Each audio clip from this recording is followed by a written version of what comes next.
Welcome back. Today's challenge is to create anchors for yourself that will elicit feelings of excitement and happiness and joy. And so this is a two-part section.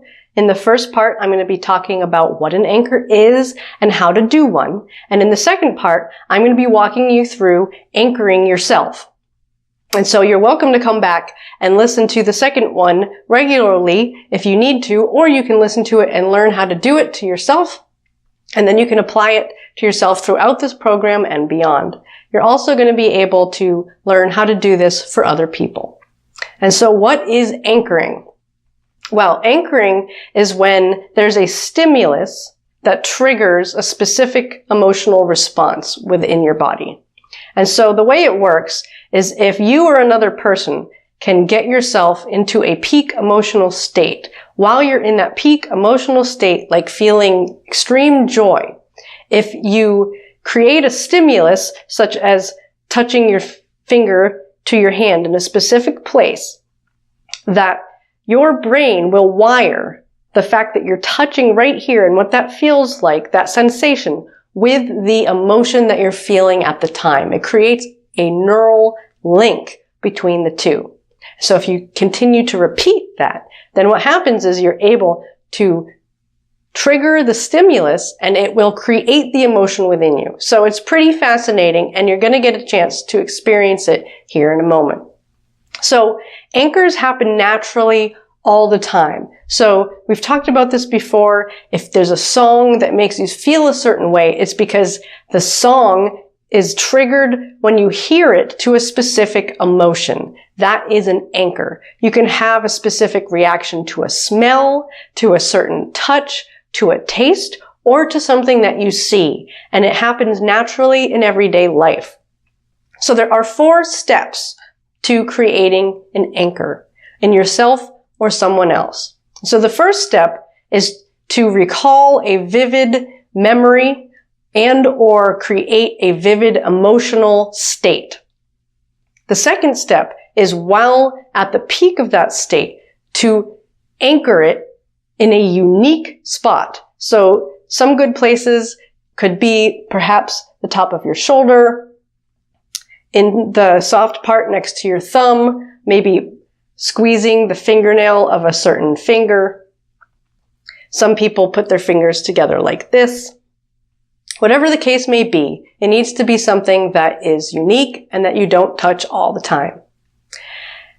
The third step is to break state. So after you've done this and you've gotten the emotion and you've created the trigger and the anchor point, then breaking state, what that means is to get yourself out of that happy state or that whatever emotion that you're trying to anchor, and just think about or do something completely different. So you could think about or talk about what you ate for lunch.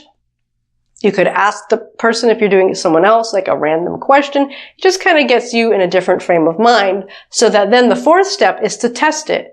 So then while you're talking, you randomly will touch the trigger point to see if it elicits the emotion that you anchored there. And so there's 5 keys to do this effectively. One is that any emotion that you're trying to anchor needs to be something intense. So like calm and peaceful is not a very good thing to try to anchor. Now, that being said, there are a lot of people who create anchors during meditation, which does end up anchoring a peaceful, calm state. But it can take a little bit longer because it's not as intense of an emotion. So another tip is to only press the anchor point or the trigger during the peak of the emotion.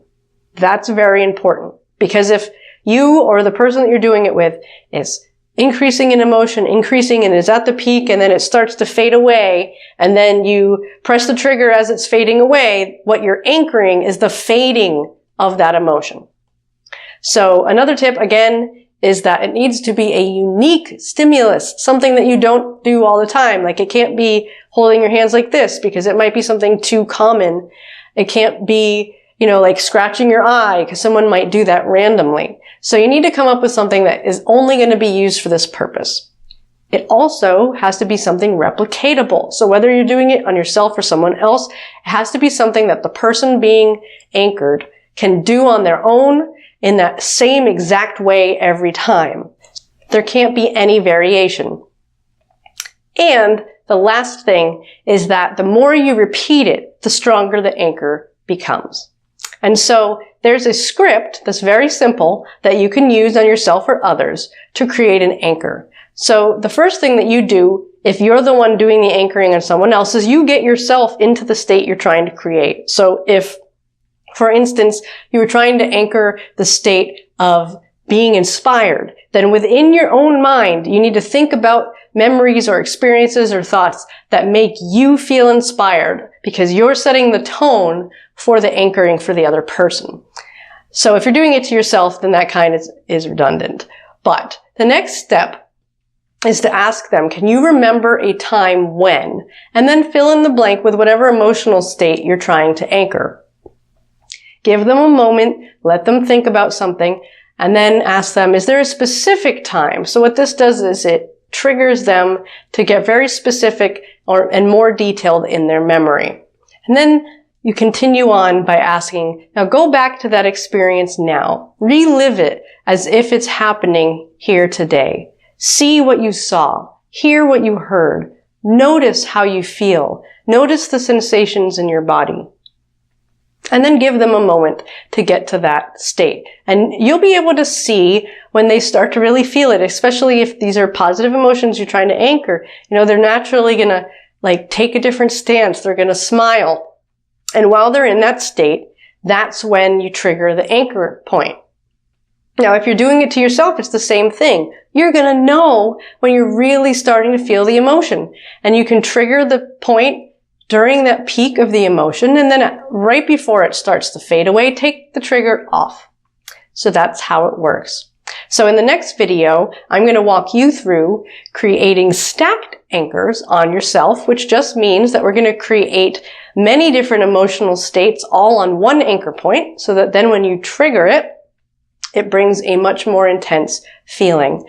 Now, at first, you're going to have a reaction when you press the trigger point after you've done it. But if you repeat this regularly or every day along with the rest of this program, then you're going to find that it reinforces the trigger point more and more and more.